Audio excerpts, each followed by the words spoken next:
सहज समाधि। आज हम बताएंगे सहज समाधि। समाधि क्या होता है? आपकी जो आत्मा है और शिव की जो आत्मा है वो दोनों एक जैसे है। आपके आत्मा से भी प्रकाश निकलता है, शिव के आत्मा से भी प्रकाश निकलता है। ये बात वेदों में लिखा हुआ है। वेदों में लिखा हुआ है, इसी जानकर बहुत सारे अलग अलग से ऋषियों ने प्रयोग किया, इसका सर्च किया और सबको मिला कि सही में आत्मा है, एक प्रकाशीय ऊर्जा है। और सभी लोगों ने देखने का प्रयास किया और कुछ ऐसे टेक्निक्स अपनाया जिससे वो दिखाई पड़ा, प्रकाश आदमी का माथा का प्रकाश आत्मा दिखाई पड़ा, शिव का आत्मा भी दिखा। तो लोग पहले विश्वास करते थे तरीका पर, ऋषि मुनि लोग भी करते थे, लोग आश्रम में जाकर करते थे, आज भी हैं। अभी एक बात नया भी आ गया है, जो ये दिखता है 3D इसका बन गया। जहाँ जहाँ इंडिया में ज्योतिर्लिंग है वहाँ जाएंगे तो वहाँ पर एक दिव्य अनुभूति कराई जाती है। आपके आँख में 3D लगाकर बताया जाता है कि शिव का स्वरूप क्या है, वो आप देखते हैं। शिव का स्वरूप शिव पुराण में कैसा लिखा है? शिव पुराण में शिव का स्वरूप लिखा है, शिव प्रकाश, एक प्रकाश लाइट है। ऐसे लाइट जिस तरह कुआं होता है बड़ी नीचे हम देखते हैं अंधेरा, उसमें आपको उसी तरह का लाइट दिखता है, उजला चमकता हुआ, ठीक गोल, मानो खंबा हो। शिव की वही है, बताया जाता है। आजकल 3D में आ गया। फिर उसी आत्मा को, उसी शिव के लाइट को अगर बाहर निकाला जाता है, अंतरिक्ष में छोड़ा जाता है, तो ऐसा लगता है ऐसे जैसे इंद्रधनुष जो होता है, इंद्रधनुष में 7 कलर होता है, इंद्रधनुष के जैसे एक लाइट पूरे विश्व में है। वही आत्मा है, उसको दिखाई भी पड़ता है, बना दिया गया है आदमी को समझने के लिए। जहाँ जहाँ ज्योतिर्लिंग पूजा होती है वहाँ वहाँ पर ये आजकल दिख गया है। ऋषियों मुनियों ने बताया, सारे लोगों ने प्रयोग किया और देखा। उसके बाद बात चली कि हमारी आत्मा और शिव की आत्मा एक है, तो दोनों को हम कैसे मिलावें? प्रकाश की गति तो अनंत है, तो अगर मेरे आत्मा से प्रकाश की गति निकले, हमारे सोल से प्रकाश तेजी से, और सेम प्रकाश अगर आकाश में शिव की है, तो दोनों प्रकाश एक ना एक बार सट जाएगा। इसी को हम सोल कनेक्शन बोलते हैं। और इस क्रिया को, जिस क्रिया से हम शिव के साथ अटैच होते हैं, उसको हम सोल कनेक्शन या सहज साधना बोलते हैं। तो हम ये बताएंगे कि सहज साधना आप कैसे करेंगे कि साधना आपसे हो जाएगा। क्योंकि शिव के साथ कनेक्शन बनाना अभी आपको बहुत जरूरी है। क्यों? क्योंकि ये अभी कलयुग है, कलयुग समाप्त होकर सतयुग आना है। तो शिव ने सबों को, आकाश में जो सप्तर्षि 7 तारे हैं, वो उनको आदेश दिया है कि संसार के सभी लोगों में इस तरह की भावना भरो कि सारे लोग शिव भक्त हो जाएं, सारे लोग का सोल कनेक्शन शिव के साथ हो। क्योंकि जिनका शिव के साथ सोल कनेक्शन हो जाएगा, उनको कैलाश पर्वत पर जाकर रुकने का अवसर मिलेगा। और वो लोग जब सतयुग का निर्माण होगा, तो सतयुग में वही लोग फिर धरती पर आएंगे नया आत्मा बन के, और जो लोग नहीं जा पाएंगे उसकी समाप्ति हो जाएगी। इसलिए जब दुनिया का बदलाव होने वाला है, शिव ने स्वयं कहा है, तो सभी लोगों में ये चलन योग का बढ़ गया और सारे लोग साधना कर रहे हैं। बहुत सारा लोग साधना कर रहे हैं। साधना का क्या तरीका है, इस तरीका पर हम बात करेंगे। तो सबसे पहले देखिए, साधना जब हम करेंगे, शिव के साथ कनेक्शन, हम चाहेंगे मेरा आत्मा खुले, तो आत्मा खुलने के लिए क्या है, हमारे दिमाग, इस ब्रेन के अंदर में कोई चीज भरा हुआ कचरा जिसको बोलते हैं वो नहीं आना चाहिए। यानी हम बैठे हैं तो दिमाग में हमको कहीं कहीं से सोच आ रही है, वहाँ क्या हुआ, वहाँ क्या हुआ, इधर हुआ, पता ना हम क्या करेंगे, सही है या गलत है। तो इसको निकालने के लिए एक टेक्निक लोगों ने खोज निकाला है जो बहुत सार्थक है, मैंने भी कर कर देखा है।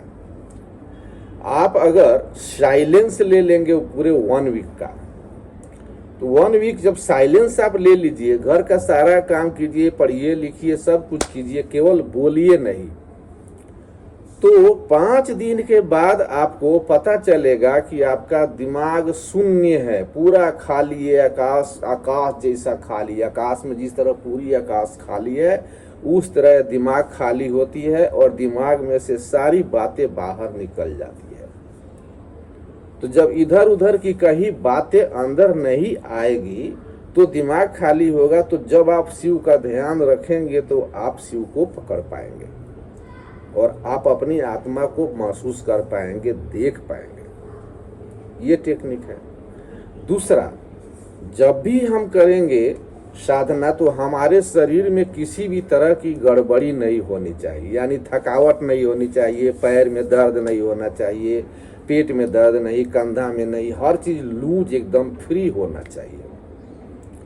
तो इसके लिए जब हम साधना करने जाते हैं तो सबसे पहले थोड़ा थोड़ा हम अपने शरीर का एक्सरसाइज कर लेते हैं। मीन्स पहले बैठ गया, यहाँ पर ये जो नाड़ी है इस नाड़ी का एक्सरसाइज कर लिया, इसको साइटिका नस बोलते हैं, ये टाइट होता है तो पूरा पैर टाइट हुआ।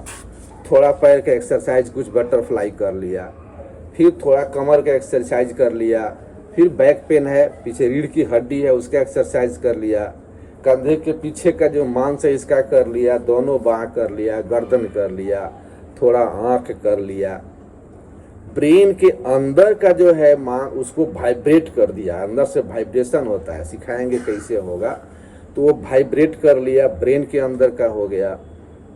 फिर शरीर के अंदर में यहाँ पर किडनी है, थोड़ा किडनी का कर लिया, लीवर का किया, फिर थोड़ा सा ब्रीथिंग कर लिया, अनुलोम विलोम कर लिया। अनुलोम विलोम करने से क्या होता है, अनुलोम विलोम करने से हमारा सीना का, यहाँ हार्ट है, यहाँ फेफड़ा है, इसका एक्सरसाइज हो गया। फिर इसके बाद हम थोड़ा प्राण साधना भी कर लिए। प्राण साधना, प्राण किसको बोलते हैं, प्राण जो हमारा शरीर में 3 नस होता है, ईड़ा, पीड़ा और सुषुम्ना, तीनों नस को मिलाकर हम प्राण नाड़ी बोलते हैं। तो उस प्राण नाड़ी का भी हम एक्सरसाइज करते हैं, उसको हम बोलते हैं नाड़ी शोधन। नाड़ी शोधन का ठीक उल्टा जो है वो अनुलोम विलोम होता है। हम लोग गलती करते हैं, अनुलोम विलोम नाड़ी शोधन एक ही बात समझते हैं। अनुलोम विलोम में सांस खींचकर अंदर रोकते हैं, जितना रुक सके तो छोड़ते हैं धीरे धीरे, लेकिन नाड़ी शोधन में हम सांस बाहर फेंक करके रोकते हैं जितना रुका है, और रुकने के बाद धीरे धीरे छोड़ते हैं। इस तरह करके हम अपने पूरे शरीर को हल्का करते हैं। जब फ्री हो गया पूरा माइंड तो हम बैठते हैं भगवान की साधना में। यहाँ पहले आत्मा भी देखते हैं, ये प्राण, हमारी प्राण यहाँ पर है हार्ट में, जिसको 3 नस के कारण जो तीनों का बैलेंस होने से वो प्राण सही रहता है, ईड़ा, पीड़ा और सुषुम्ना। यही प्राण अगर नाड़ी में भी अनबैलेंस होता है, ईड़ा, पीड़ा, सुषुम्ना में, तो हमको ब्लड प्रेशर हो गया या खांसी हो गया, गले में खसखसाहट हो गया, सर्दी हो गया, तो फिर हम नहीं कर पाएंगे साधना। इसलिए हमारा प्राण सही रहने के लिए ईड़ा, पीड़ा और सुषुम्ना नाड़ी का बैलेंस होना जरूरी है।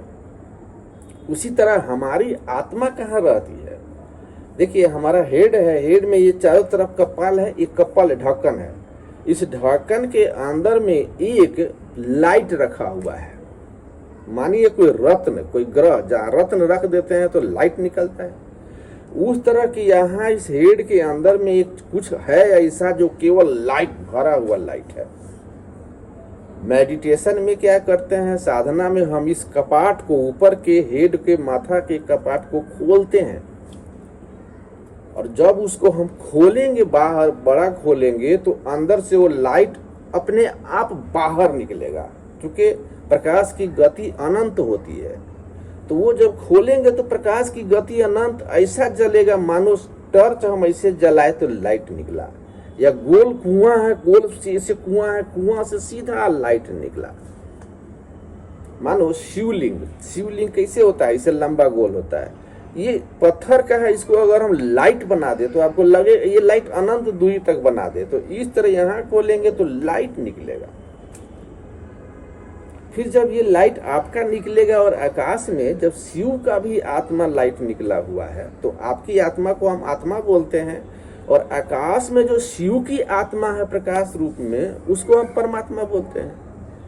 तो हमारे आत्मा की प्रकाश जो है शिव के शरीर के प्रकाश के साथ ऑटोमेटिक संपर्क होता है, जिसको हम सोल कहते हैं, सोल कनेक्शन। अर्थात हमारी आत्मा का मिलन परमात्मा से होती है। यही है सहज साधना। तो थोड़ा सा आप समझिए, प्राण के बारे में समझाते हैं आपको। ये हमारा जो पीठ का जो रीढ़ की हड्डी है, ऐसे तीन समझिए, तीन हड्डी है, एक हड्डी है, हड्डी में 3 छिद्र होता है। आप गौर से देखेंगे गूगल में जाकर, मैप में या फोटो में, या डॉक्टर के हड्डी के डॉक्टर के पास रीढ़ रखा हुआ रहता है, देखेंगे 3 नस होता है। एक हुआ ईड़ा, बाएं वाला को ईड़ा नाड़ी बोलते हैं, इसको चंद्र नाड़ी भी बोलते हैं। दाहिने वाले को पिंगड़ा नाड़ी बोलते हैं, इसको हम सूर्य नाड़ी भी बोलते हैं, ये गर्म होता है। बीच में जो नाड़ी है वो सुषुम्ना नाड़ी है। सुषुम्ना नाड़ी का संबंध हमारे दिमाग से है। ये कैसे चलती है, तो हमारा ये मेरुदंड पीछे नीचे जहां हम बैठे हुए हैं, मूलाधार जिसको बोलते हैं, तो मूलाधार पर जो है ये हड्डी 3 छिद्र है, ये तीनों छिद्र इस तरह से इसको लपेट कर बांधता है। मानो एक सांप, आप सांप देखेंगे, नाग सांप, तो नाग कैसे करता है, ऐसे गोल गोल गोल गोल बैठ करके 76 ऐसे काढ़ा रहता है। तो ठीक इसी तरह उसको हम बोलते हैं सांप कुंडली मारकर बैठा हुआ है, मीन्स वो गोल गोल राउंड करके बैठा है चुपचाप, हम बोलते हैं सांप वहां कुंडली मारकर बैठा हुआ है। तो हमारी जो नस रीढ़ है, इस रीढ़ में 3 नस, सबसे नीचे यहाँ मेरुदंड में पीछे, उस नड़ में तीनों नस ऐसे ऐसे करके लपेटा हुआ है, और इस तरह लपेटा हुआ है कि मानो लगता है कि कोई काला नाग ऐसे लपेट कर ऐसे मुंह खोले हुआ है, और वो अपने पूंछ के ही, ये नाग वो अपने पूंछ को ही इसके मुंह के अंदर घुसा कर दबा कर ऐसा बैठा हुआ है। इसको हम बोलते हैं कुंडली। हमारे शरीर की कुंडली ये रीढ़ की हड्डी में सबसे निचले भाग पर होती है। वहाँ क्या है, ईड़ा पीड़ा और सुषुम्ना तीनों नाड़ी लपेटकर सांप के कुंडली के समान बैठा हुआ है। हमारी शरीर की सारी एनर्जी वहीं पर होती है, जिसको हम इंथुजियाज्म बोलते हैं, उत्साह। अगर वहां पर हम एक्सरसाइज दें, व्यायाम करें, कुछ हो, तो हमारे शरीर में स्फूर्ति आएगी, उत्साह होगा। यही कारण है कि वो फर्स्ट कुंडली भी उसी को बोलते हैं। हम लोग मेडिटेशन करते हैं तो मूलाधार का मेडिटेशन सबसे ज्यादा करते हैं, क्योंकि हमारी प्राण नस तीनों वहीं से शुरू होती है, उसी के बाद हमारे शरीर में प्राण का संचार होता है। उसके बाद ये रीढ़ के हड्डी में सब चलेंगे, रीढ़ से लेकर गर्दन यहाँ तक ले जो है छोटे छोटे जगह पर चक्राज होते हैं, जिसको चक्र बोलते हैं। तो उस चक्र में क्या है, वो सेंसिटिव चीज है चक्र के अंदर ऑर्गन्स में, कि वहां पर जब हम मेडिटेशन साधना करते हैं तो हमारे शरीर में कुछ कुछ अलग से उत्साह होता है। वो तीनों नस जब नाड़ी यहाँ आता है हमारे गर्दन में, यहाँ जो लिवलिबी जिसको बोलते हैं, ऐसे लटका है लिवलिबी, वो जानते हैं लिवलिबी क्या है, वो हमारे तीनों नस वहां पर, पहले तीनों नस ऊपर से आया, एक इस फेफड़ा में, यहाँ चंद्र नाड़ी यहाँ इस फेफड़ा में आ गया, सूर्य नाड़ी इस फेफड़ा में आ गया, और बीच का जो नस सीधे है वो गर्दन तक आया। फिर यहाँ से जो यही नस बढ़कर तीनों आया हमारे लीवर में, और तीनों लीवर में एक साथ ऐसे सटाकर बांध दिया। ऐसे जो लीवर जो लटका है वहां पर प्राण नाड़ी है, ईला पीड़ा और सुषुम्ना, और तीनों बंधा हुआ है जो नीचे लटका हुआ है। तो हमारी प्राण हमारे लिवलिबी के रूप में लटकी हुई है। आप देखते होइएगा कभी कभार आपके शरीर का नस का प्राण का अनबैलेंस होता है, मीन्स सर्दी हो गया, धूप में गए, ठंडा में गए, या कुछ हुआ तो वहाँ गला में यहाँ जो खसखसाहट होता है ये जो ये जो हम लोग करते हैं, ये क्यों करते हैं कि हमारे लिबी का जो है तीनों का नस अनबैलेंस्ड हो गया है। मीन्स हमारी प्राण नाड़ी में अनबैलेंस्ड हो गई, तो ये जब खांसते हैं तो हमारे कफ यहाँ सीना में बनता है, हमको दिक्कत होता है, तो हमारा मन अभी सही नहीं हो पाएगा। फिर इसी तीन नस का नाड़ी फिर जब पीछे आता है तो गर्दन से बीच वाली सुषुम्ना नाड़ी टिक पर यहाँ पर आ जाती है, और जो चंद्र नाड़ी और सूर्य नाड़ी है ईड़ा पीड़ा, वो एक नाड़ी बाएं नस में आती है चंद्र नाड़ी और एक नाक में, और एक नाड़ी आती है दाहिने। इसलिए जब हमारे प्राण नाड़ी में प्राण में कुछ उल्टा पुल्टा होता है तो मेरे नाक से पानी चूता है, नाक से इसे भेजते हैं। इसका मतलब हमारा तीनों नस बैलेंस्ड नहीं है। तो जब तीनों नस बैलेंस नहीं है तो हमारा प्राण सही नहीं है। तो फिर अगर अभी हम साधना करेंगे या सहज साधना करेंगे तो फिर हमारा उद्देश्य है हेड से इस कपाट को खोलना। ये जब खोलेंगे तो अंदर से लाइट निकलेगा, सूर्य के पास जाएगा। तो इसके लिए हमको भी उपाय है कि ये तीनों नस जो है इसको सही करने के लिए हम लोग जो है क्या करते हैं, नस का साधना करते हैं, नाड़ी शोधन बोलते हैं। नाड़ी शोधन में क्या करते हैं, सांस खींचते हैं, छोड़ते हैं, जब छोड़ दिए तो बाहर ज्यादा से ज्यादा रोकने का प्रयास किया, ठीक है, और बाहर से बाहर जब पूरा ज्यादा रोकने का प्रयास किया उसके बाद में फिर सांस लिया और अंदर में थोड़ा रोका, फिर छोड़ा, फिर बाहर ज्यादा छोड़ा। ऐसा करने से हमारा ये तीनों नाड़ी का शोधन होता है, मजबूती आती है। बहुत बार होता है हम लोग गले में खराश आती है तो हम लोग कुल्ला करते हैं, नमक का कुल्ला करते हैं, या हम लोग जीरा या मरीच, इसमें कुछ कुछ होता है मिनरल्स, उससे हम लोग कुल्ला करते हैं तो हमारी प्राण कंट्रोल होती है। तो थोड़ा शरीर का हम बता देते हैं कि पूरे शरीर को हम पहले लूज करेंगे, नहीं लूज करेंगे तो फिर मेरा ये कपाट नहीं खुलेगा। ये कपाट खोलने के लिए कुछ मंत्र भी है, आपको हम मंत्र भी बतावेंगे, बीज मंत्र बोलते हैं, वो बीज मंत्र खोलने से खुलता है। तो पहले थोड़ा थोड़ा करके बता दे। मान लिया कि हम बैठे हैं, पहले हम थोड़ा पैर को लूज करना चाहेंगे तो इस नस को पकड़ के ऐसे ऐसे खूब करेंगे तो हमारा पैर का लूज होगा। अलग अलग से वीडियो सब बनाए हुए हैं, इसमें देखिएगा मेरे चैनल में। फिर थोड़ा सा बैठ करके हम यहाँ पर अगर बटरफ्लाई कर लिया, फिर थोड़ा बैठने का भी सिस्टम है, दोनों पैर लूज करने का, ऐसे करके बैठ गया एक पैर पर, ऐसे बैठा रहा, इससे भी होता है। होते होते यहाँ तक आती है, आपका माथा भारी रहेगा, आपको कुछ करने का मन नहीं होगा, मीन्स आपका प्राण छटपट छटपट करेगा। तो समझ जाइए आपके प्राण नाड़ी में डिस्टर्बेंस है। तो प्राण नाड़ी के लिए ही हम नाड़ी शोधन करते हैं। तो नाड़ी शोधन का प्रैक्टिस करने से हमारे प्राण नाड़ी में इशू नहीं आएगा। हमारा सबसे लास्ट उद्देश्य यही है कि हम बिल्कुल शांत रहें, हमारे दिमाग में कुछ भी कचरा नहीं रहे, उसके बाद हम कपाट खोलें तो अंदर से निकले हमारा लाइट, सोल का लाइट जो शिव से मिलाना है हमको। तो इसके बाद क्या करेंगे, हम अपना अब थोड़ा शरीर को लूज करते हैं। ऊपरी शरीर को लूज करने के लिए क्या करेंगे, बहुत सारा विधि है।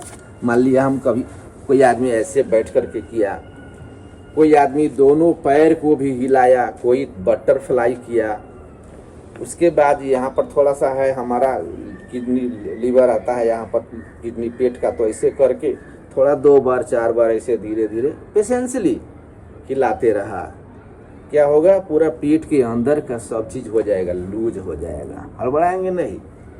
10 बार 5 बार ये कर लिया। फिर थोड़ा सा कमर को लूज करने के लिए ऐसा किया, रीढ़ की हड्डी को लूज करने के लिए ऐसा ऐसा थोड़ा थोड़ा किया। दोनों बाह में पीछे में दर्द होता है तो मेरा दिमाग, जब भी हम बैठेंगे मेडिटेशन में तो मेरा दिमाग यहाँ पर आके रुक जाएगा, तो हम हाथ को हिलाया।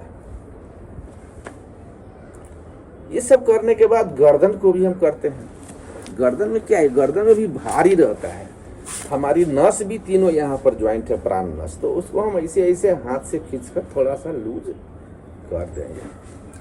फिर थोड़ा सा अनुलोम विलोम कर लेंगे। अनुलोम विलोम तो समझते हैं, अनुलोम विलोम में सांस खींचते हैं, लंबी देर तक रोकते हैं, फिर धीरे धीरे छोड़ते हैं।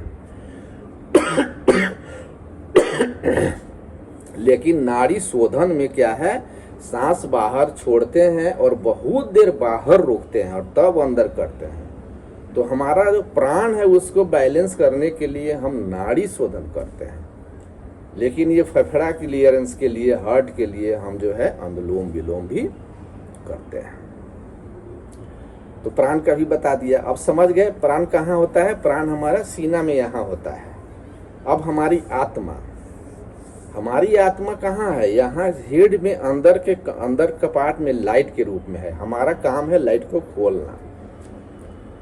तो जी इतना करने के बाद हम क्या करेंगे? आराम से बैठ जाएंगे। 20 मिनट का टाइम लगभग लगता है मेडिटेशन में, इस सरल सहज समाधि में। अब इतना करने के बाद जब बैठ गया, मान रखिए कि हमको 20 मिनट अब स्थिर रहना है। चुपचाप सीधी बैठेंगे, रीढ़ की हड्डी तो सीधी रखेंगे। सीधी रखने के बाद हम क्या करेंगे? हम अपनी ध्यान को जरा सा नीचे से उठाएंगे कुंडली से। हमारी कुंडली कहाँ पर है जो बताए हैं हम? कुंडली नीचे रीढ़ की हड्डी में जड़ में है, जहाँ पर कुंडली ऐसे लपेट करके सांप ऐसे मुंह खोलकर पूंछ को दबाए हुआ है। तो अपना ध्यान हम नीचे कुंडली पर ले गए। फिर वहाँ हमारे जो ब्रेन का ध्यान वहाँ गया। वहाँ के बाद धीरे धीरे क्या किए कि थोड़ा सा सांस खींचे और अपने ध्यान को ऊपर रीढ़ की तरफ ऊपर लाए। धीरे धीरे फिर थोड़ा रुके, फिर ऊपर से खींचते खींचते अपने ध्यान को पीछे से लाते हुए आगे यहाँ ला दिए और इस नाक के ऊपर आगे पीछे चलाने लगे। फिर आगे पीछे चलाकर अपने ध्यान को हेड के ऊपर लाएंगे और ध्यान रखेंगे कि हमारा प्राण नाड़ी सही रहना चाहिए। कुछ होगा अंदर तो नहीं हो पाएगा। तो यहाँ सीधी आने के बाद हम लाइट देंगे और प्रयास करेंगे मेरा कपाट खुले। कपाट नहीं खुलेगा तो अब हम बीज मंत्र का प्रयोग करेंगे। हमारे पास बीज मंत्र है। हमको क्या करना है सहज साधना में जाने के लिए कि हमको अपने अंदर दिमाग के कचरा को खाली रखना है, जिसके लिए हमने क्या बोला था? 1 सप्ताह का आप साइलेंस ले लीजिए। दिमाग खाली हो गया, इधर उधर की बातें नहीं आएगी। अब हम अभी यहाँ बोलेंगे और धीरे से एक बार, जब नहीं मेरा साधना लग रहा है तो हम एक बार धीरे से बोलेंगे, मैं कुछ भी नहीं हूँ। जब अपने माइंड को, अपने दिमाग को हम बता देंगे मैं कुछ भी नहीं हूँ, तो थोड़ा दिमाग खाली होगा। फिर ध्यान देंगे, फिर नहीं होगा, फिर मैं बोलेंगे कि हमको दुनिया में किसी चीज से मतलब नहीं है। फिर करेंगे। ध्यान में यही है कि मैं कुछ नहीं हूं। मैं कौन हूं मुझे नहीं पता। मैं कुछ भी नहीं हूं, नथिंग एल्स। जब आप कुछ भी नहीं हूं का बीज मंत्र बोलेंगे और ध्यान लगाएंगे तो देखेंगे थोड़ा देर के बाद 15 मिनट 20 मिनट 15 मिनट के बाद आपका हो जाएगा। तो पता चलेगा ये कपाट खुल रहा है और इसमें से लाइट निकलेगा। आप ध्यान देंगे, यहाँ देखेंगे कि लाइट निकल रहा है चारों ओर। वो जो लाइट चारों ओर निकलता है, आप ध्यान देंगे तो आप अपना ध्यान अंतरिक्ष की तरफ जब ले जाएंगे तो पता चलेगा कि आपका लाइट ऊपर है, ऊपर भगवान शिव का लाइट भी है। वो दोनों मिल गया और आपको शरीर में बहुत गर्मी लगेगा, एकदम लगेगा झूला झूल रहा है, मस्त। तो इस तरह से आप फिर अपने शरीर के चारों तरफ अगर ध्यान देंगे तो पता चलेगा आपका पूरा शरीर जो है वो सूरज की लाइट में पड़ा हुआ है। पूरा शरीर आप तैर रहे हैं। वो छोटा बच्चा जो होता है माँ के पेट में सोया हुआ, मुख बंद करके ऐसे गोड़ मोड़ कर ऐसे करके, उस तरह आपको लगेगा कि आप तैर रहे हैं, पानी में तैर रहे हैं। बहुत अच्छा अनुभूति होगा। इस तरह से जो आप ये करते हैं, इसका नाम है सहज साधना। इससे क्या होगा? आपका सोल कनेक्शन शिव के साथ बनेगा। क्यों जरूरी है? तो पहले तो आप समझ गए कि आपका प्राण यहाँ है और आत्मा यहाँ है। ये आपकी आत्मा शिव के साथ मिली। अब कभी कभी हो सकता है कि आपका ब्रेन जो है खाली हो गया, लेकिन उसमें अभी भी डिस्टरबेंस है, दब रहा है, प्रेशर हो रहा है, यहाँ दबाव है, आपको अभी नहीं बना। मंत्र भी पढ़े आप, बीज मंत्र भी दिए, नहीं हुआ, तो क्या करेंगे? तो हम फिर अपने ध्यान प्राण के ऊपर लाएंगे। मीन्स ये जो लिवलिवी लटका हुआ है, जिसमें तीनों मेरा नाड़ी है, ईड़ा पीड़ा और सुषुम्ना जो बंधा हुआ है, वहां से हम एक्सरसाइज इस नाड़ी लिवलिवी को नाड़ी देंगे। एक्सरसाइज देंगे। जब लिबलिबी को हम एक्सरसाइज देंगे तो हमारी प्राण नाड़ी दिमाग तक सुषुम्ना आएगी और सुषुम्ना के अंदर में दिमाग में कंपन होगा, हीलिंग होगा। जब यहाँ कंपन होगा तो फिर ये काम करना शुरू कर देगा, खाली हो जाएगा, फिर ध्यान लगाएंगे तो हमारा ध्यान लग जाएगा। आप पूछेंगे जब लिबलिबी को कैसे कंपन दे, हमारी प्राण नाड़ी है, प्राण को कैसे कंपन दे? बहुत अच्छा तरीका है। आप एक ले लीजिए, यहाँ पर माला 109 का, स्फटिक भी ले सकते हैं, रुद्राक्ष भी ले सकते हैं। माला लीजिए, एक माला लीजिए और इस लिबलिबी गला से आप बोलिए ओ, म नहीं बोलना है, ओ फिर बढ़ के एक ठो हटा दिया, घसका दिया इधर, फिर दूसरा ओ। इस तरह से अगर आप पूरा एक माला जाप कर लेते हैं ओ बोलकर, केवल ओ, तो आपको पता चलेगा यहाँ जो लिबलिबी में कंपन हो रहा है, बाद में वो वाइब्रेशन होते होते पूरा हेड के अंदर ऐसे ऐसे वाइब्रेशन होगा, आपको एकदम लूज ढीला ढीला हो जाएगा ब्रेन। ये जो खांसी हो रहा है ये क्यों हो रहा है? क्योंकि जैसे ये लिबलिबी का हम अभी हिला है, यही प्राण नाड़ी हिल रहे हैं तो उसमें से कंपन हो रहा है, तो ऐसा होगा, थोड़ा देर के बाद ये बंद हो जाएगा। तो इस तरह पूरा करेंगे, जब पूरा हेड आपका हिल गया उसके बाद आप बैठकर कपाट खोलिए। ज्यों ही ये कपाट खुला कि आपका लाइट निकला और शिव के साथ मिला, कनेक्शन आपका हो गया, अंतरिक्ष में आप घूमते रहेंगे। तो इससे क्या हो गया, ये जो ओम बोले और ये कपाट खुला शिव के साथ मिला, मीन्स आप कनेक्शन, आपका कनेक्शन कैलाश पर्वत पर जहाँ शिव जी हैं वहां तक पहुंच चुका है। शिव जी क्या है, कैलाश पर्वत पर एक पिरामिड है बनाया हुआ है, पिरामिड के अंदर में शिव जी रहते हैं, उसके चारों तरफ ओम वाइब्रेशन होते रहता है। क्यों वाइब्रेशन होता है? उस पिरामिड के अंदर में शिव जी खुद ओम वाइब्रेशन करते हैं। फिर अगल बगल में जीवी जितनी भी देवी देवताएं हैं, भगवान लोग हैं, सारे लोग पर्वत पर बैठ करके वो भी ओम करते हैं। और जो आदमी पुण्य आदमी लोग हैं जो मर कर जाते हैं, उनकी आत्मा भी वहां बैठकर ओम करती है। तो आपका कनेक्शन वहां होने का मतलब कि आप जब मृत्यु को प्राप्त करेंगे तो आपकी आत्मा भी वहीं जाएगी कैलाश पर्वत पर। क्यों? क्योंकि जब आगे सतयुग आएगा तो आपकी जरूरत इस पृथ्वी को है फिर से धरती बसाने के लिए। शिव जी ही करने वाले हैं, शिव जी ही विनाश करते हैं, शिव जी ही बनाते हैं। तो आप शिव के साथ कनेक्शन करके प्रयास करके चाहिए कि आप जाकर बैठ जाएं कैलाश पर। दूसरा 84 जोनी की बात है। मनुष्य जोनी में आदमी कब आता है कि आज मनुष्य है, मर गया तो दूसरा जोनी, तीसरा जोनी, जब 84 जोनी में से घूमता है तब लास्ट में फिर से आदमी बनता है। लेकिन अगर आपका कनेक्शन शिव के साथ हो गया, सोल कनेक्शन आप कर लिए, सहज साधना इजीली करते हैं, तो आपकी अगली जन्म जो है वो फिर डायरेक्ट आदमी में ही होने वाली है। मीन्स इस मृत्यु के बाद में सेकंड में फिर आप आदमी ही बनेंगे।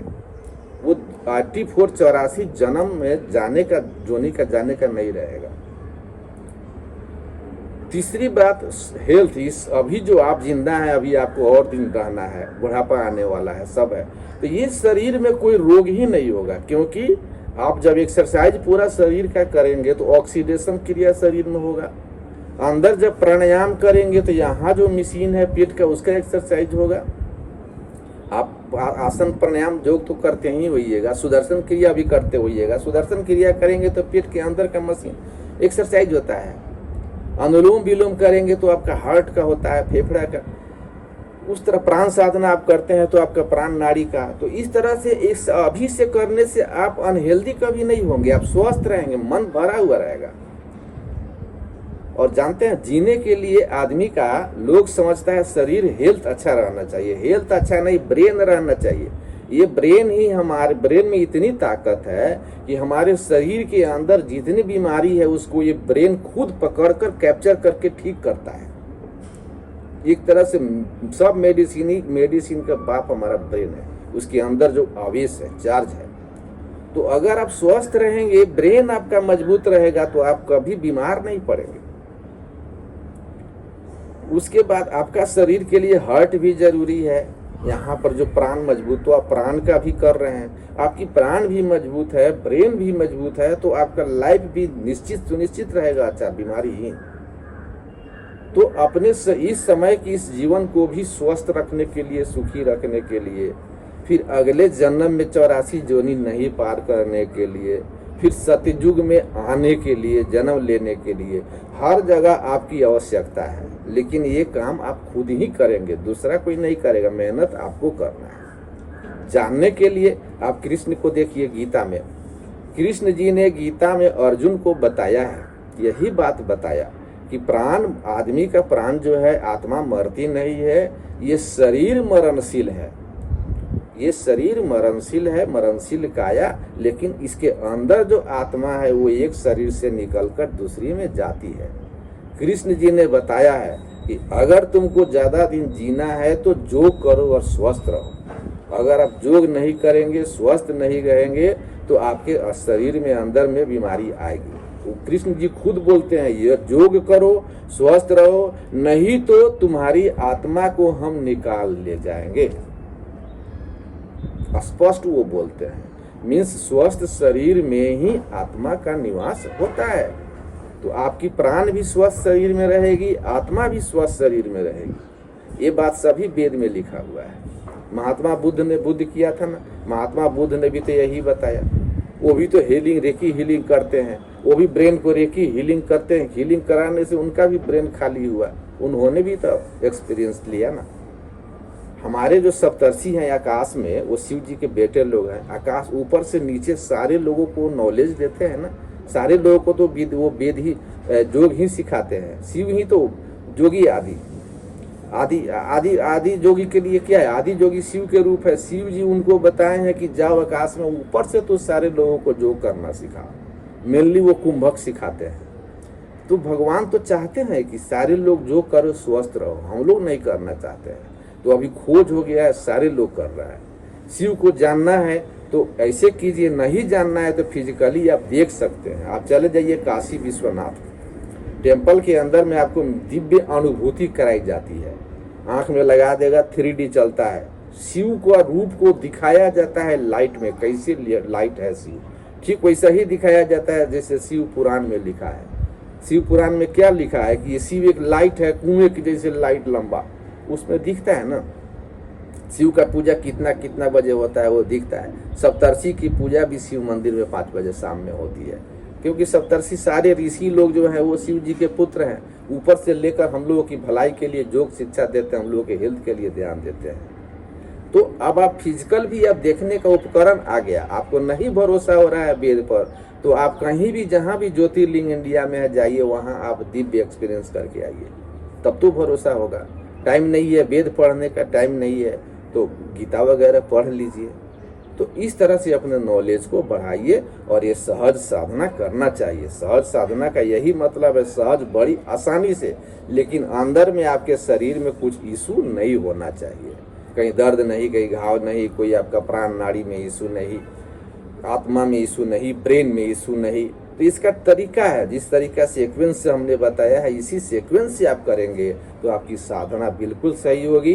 एक साधना में मात्र 20 मिनट लगता है। ये सारे ढंग से आप जान गए।